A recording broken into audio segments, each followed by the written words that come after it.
अस्सलाम वालेकुम दोस्तों।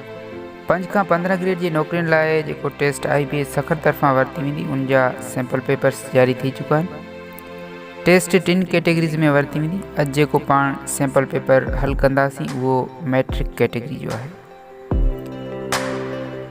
हिन में 2 पार्ट ॾिना विया आहिनि। पार्ट 1 इंग्लिश, पार्ट 2 मैथमेटिक्स ऐं पार्ट 3 जनरल नॉलेज आहिनि। पहिरीं पार्ट 1 ते अचूं था।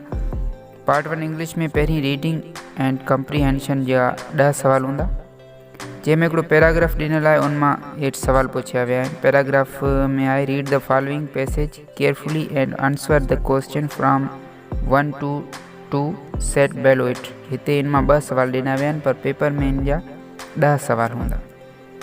पैराग्राफ आहे त the United Nations came into being in April 1954 after the second world war that ended in the spring of 1945.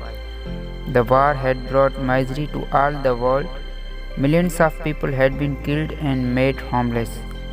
Millions of people suffered from hunger, poverty, disease, social, economical, political and other problems. The nation of the world wanted peace, happiness, justice and end to the war. With these objectives in the mind, the nations of the world formed the United Nations with the headquarters at New York. And हिन मां 8 सवाल ॾिना विया आहिनि। सवाल number 1 आहे त nations of the world wanted peace. Nations in the sentence mean. Nations जेको जुमले में इस्तेमालु थियो आहे उहो हिते जुमले में कहिड़ी माना लाइ इस्तेमालु थियो आहे, उन जा ऑप्शन आहिनि A people, B peoples, C people, D man.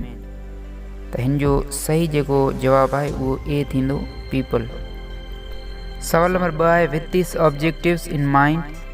Objectives in the text means. हीअ चए थो हिते पैराग्राफ में ऑब्जेक्टिव्स जेको लफ़्ज़ आहे उहो कहिड़ी माना लाइ इस्तेमालु थियल आहे।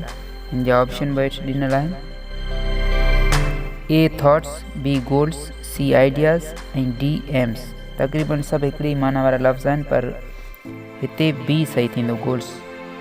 त इन्हनि मक़सदनि खे ज़हन में रखी यूनाइटेड नेशन जो क़याम अमल में आहे। उनखां पोइ सिनोनिम्स ऐं एंटोनिम्स जा सवाल आहिनि। सवाल नंबर 3 आहे सिनोनिम्स जो the problem requires urgent attention. इन जा ऑप्शन आहिनि प्रेसिंग, इम्पोर्टेंट, क्लोज, मच। हिते इन जो सही जवाबु थींदो A यानी pressing. Problem requires pressing attention. Antonyms जो सवाल आहे सवाल number 4 money is not essential to happiness. 4 option आहिनि अनइम्पोर्टेंट, इनएसेंशियल, यूज़लेस, इन्फीरियर। त हिते इन जो सही जवाबु ऑप्शन B थींदो। स्पेलिंग चेक जा 5 सवाल ॾिनल हूंदा टेस्ट में। हिते इन्हनि हिकिड़ो सवाल ॾिनो find the correctly spelled word.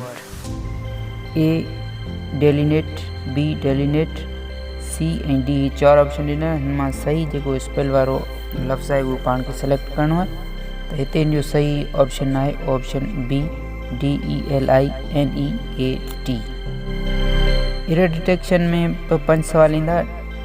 Detect the error in the following sentence. हिते हिकिड़ो सवाल ॾिनो आहे सवाल number 6 water is not perfect portable. हिननि में जंहिं लफ़्ज़ जे हेठि अंडरलाइन ॾिनल आहिनि उन्हनि मां जे कहिड़ो लफ़्ज़ जेको आहे उहो जे पाण हिन मां कढे बि छॾियूं तॾहिं जुमिलो सही थींदो। उन लफ़्ज़ जे अचण सां ई जुमिलो ग़लति महसूसु थिए पियो। त हिते इन जो सही जवाबु C थींदो। परफेक्ट खे जेकॾहिं पाण कटियूं तॾहिं बि जुमिलो वाटर इज़ नॉट पोर्टेबल, त इहो जुमिलो सही थींदो। इन जो ऑप्शन C जेको आहे उहो सही आहे। प्रीपोजिशन जा 5 सवाल हूंदा। सवाल नंबर 7 आहे we spend the whole holiday dash beach in up on at. हिन जो सही जवाबु D थींदो। We spend the whole holiday at beach. Sentence structure जा 5 सवाल हूंदा। हिते सवाल नंबर 8 ॾिनल आहे which one of these is a complete sentence.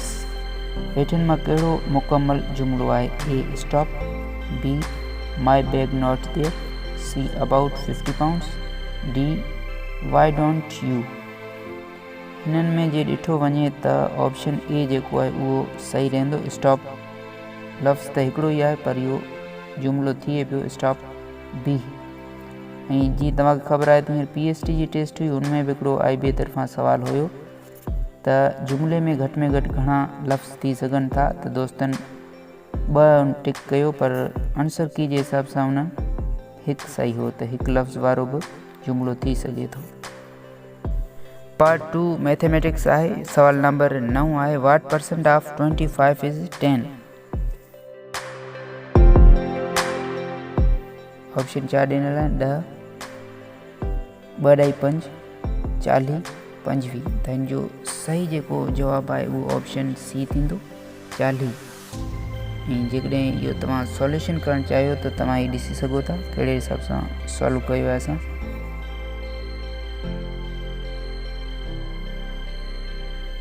सवाल नंबर 10 आहे, what is the solution of the equation x2 - 3x - 10 is equal to 0? Option आहिनि A 5 + 5 ऐं -2, B आहे -5 ऐं -2, C आहे -5 + 2 ऐं D आहे +5 + 2। त हिन जो सही ऑप्शन आहे A यानी +5 - 2। हिन जी सॉल्यूशन ही तव्हां ॾिसी वठो।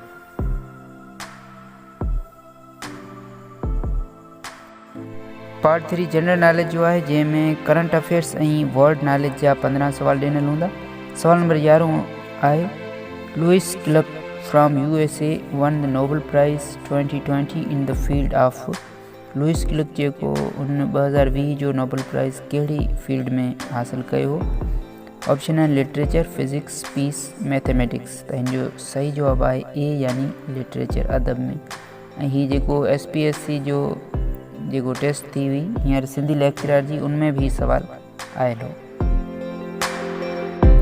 उनखां पोइ एवरीडे साइंस जा 10 सवाल हूंदा। जीअं सवाल नंबर 12 ॾिनल आहे, the SI unit of energy is.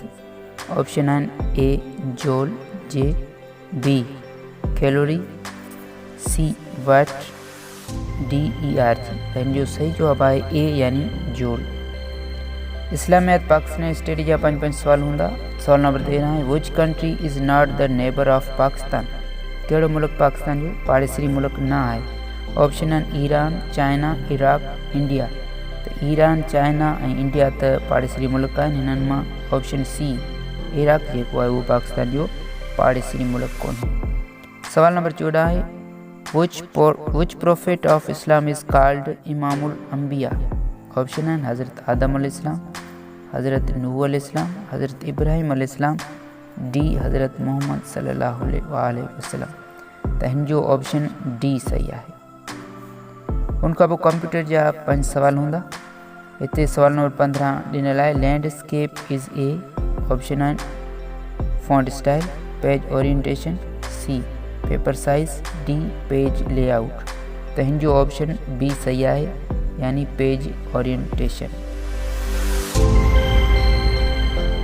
ही मैट्रिक कैटेगरी जो सैम्पल पेपर हो जेको अॼु पाण हल कयोसीं। जेकॾहिं तव्हांखे लॻे थो त इन्हनि मां कंहिं बि सवाल जो जवाबु मुंहिंजो ॿुधायल सही ऑप्शन न पर ॿियो थी सघे थो त तव्हां कमेंट्स करे ज़रूरु ॿुधाइजो। टेस्ट जी तयारी लाइ असांजे चैनल E4 एजुकेशन सां जुड़ियल रहिजो। चैनल खे सब्सक्राइब नाहे कयो त सब्सक्राइब करियो ऐं बेल आइकन ते क्लिक ज़रूरु कजो।